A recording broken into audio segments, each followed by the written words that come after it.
The unanimous declaration of the 13 United States of America.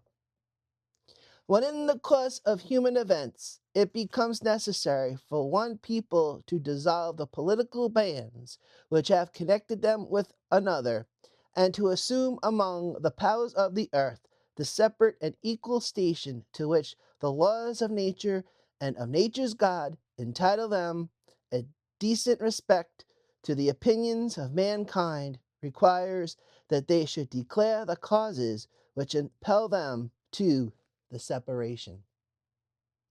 We hold these truths to be self-evident, that all men are created equal, that they are endowed by their Creator with certain unalienable rights, that among these are life, liberty, and the pursuit of happiness.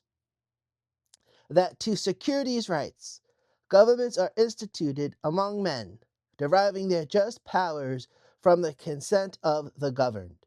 That whenever any form of government becomes destructive of these ends, it is the right of the people to alter or to abolish it, and to institute new government, laying its foundation on such principles and organizing its powers in such form as to them shall seem most likely to affect their safety and happiness. Prudence, indeed, will dictate that governments long established should not be changed for light and transient causes, and accordingly all experience hath shown that mankind are more disposed to suffer while evils are sufferable, than to right themselves by abolishing the forms to which they are accustomed. By when a long train of abuses and usurpations, pursuing invariably the same object, evinces a design to reduce them under absolute despotism, it is their right, it is their duty to throw off such government, and to provide new guards for their future security. Such has been the patient sufferance of these colonies, and such is now the necessity which constrains them to alter their former systems of government. The history of the present King of Great Britain is a history of repeated injuries and usurpations, all having in direct object the establishment of an absolute tyranny over these states. To prove this, let facts be submitted to a candid world. He has refused his assent to laws, the most wholesome and necessary for the public good. He has forbidden his governors to pass laws of immediate and pressing importance, unless suspended in their own operation till his assent should be obtained, and when so suspended, he has utterly neglected to attend to them. He has refused to pass other laws for the accommodation of large districts of people, unless those people would relinquish the right of representation in the legislature, a right inestimable to them and formidable to tyrants only. He has called together legislative bodies at places unusual, uncomfortable, and distant from the depository of their public records, for the sole purpose of fatiguing them into compliance with his measures. He has dissolved representative houses repeatedly for opposing with manly firmness his invasions on the rights of the people. He has refused for a long time, after such dissolutions, to cause others to be elected, whereby the legislative powers, incapable of annihilation, have returned to the people at large for the exercise, the state remaining the meantime exposed to all dangers of invasion from without and convulsions within.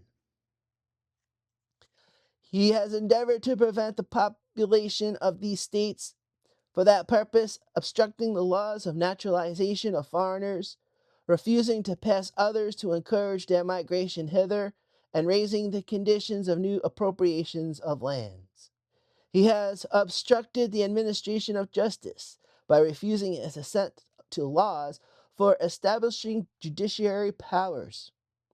He has made judges dependent on his will alone, the tenure of their offices, and the amount and payment of their salaries. He has erected a multitude of new offices and sent hither swarms of officers to harass our people and eat out their substance. He has kept among us in times of peace standing armies without the consent of our legislatures. He has affected to render the military independent and superior to the civil power. He has combined with others to subject us to a jurisdiction foreign to our Constitution and unacknowledged by our laws, giving his assent to their acts of pretended legislation.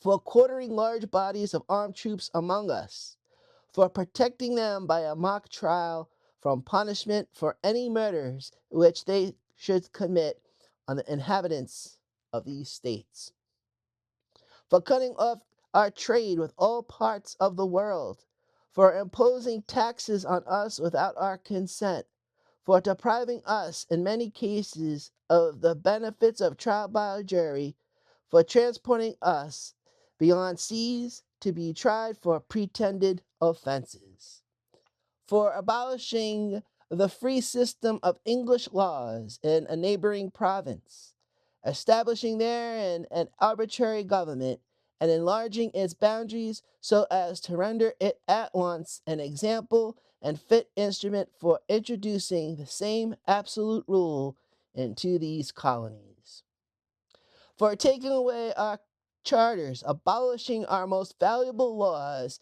and altering fundamentally the forms of our government, for suspending our own legislatures and declaring themselves invested with power to legislate for us in all cases whatsoever. He has abdicated government here by declaring us out of his protection and waging war against us.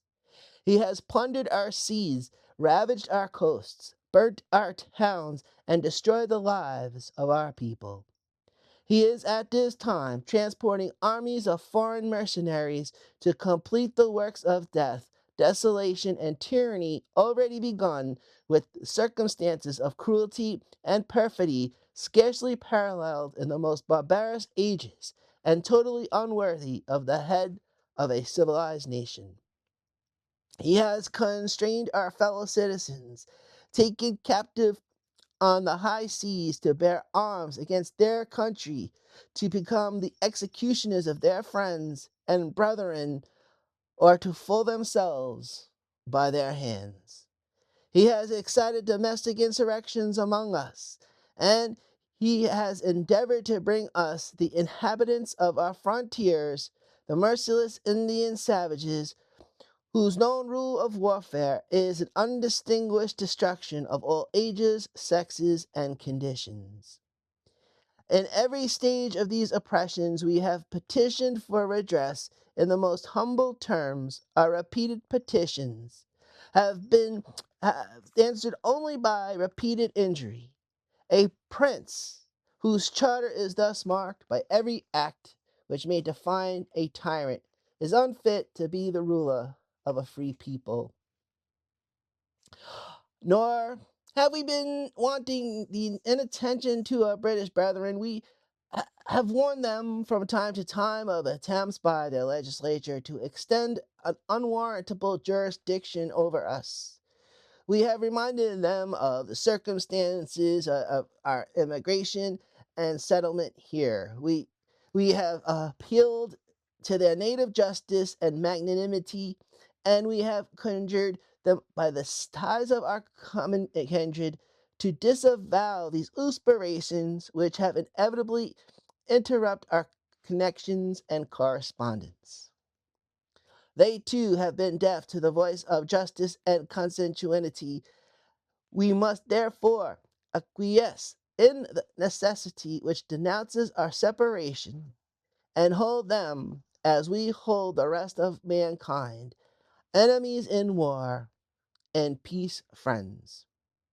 We therefore, the representatives of the United States of America, and General Congress assembled, appealing to the Supreme Judge of the world for the rectitude of our intentions, do, in the name and by the authority of the good people of these colonies, solemnly publish and declare that these united colonies are, and of right, ought to be free and independent states. That we are absolved from all allegiance to the British Crown, and that all political connection between them and the state of Great Britain is and ought to be totally dissolved, and that as free and independent states, they have full power to levy war, conclude peace, contract alliances, establish commerce, and do all other acts and things which independent states may of right do. And for the support of this declaration, with a firm reliance on the protection of divine providence, we mutually pledge to each other our lives, our fortunes, and our sacred honor.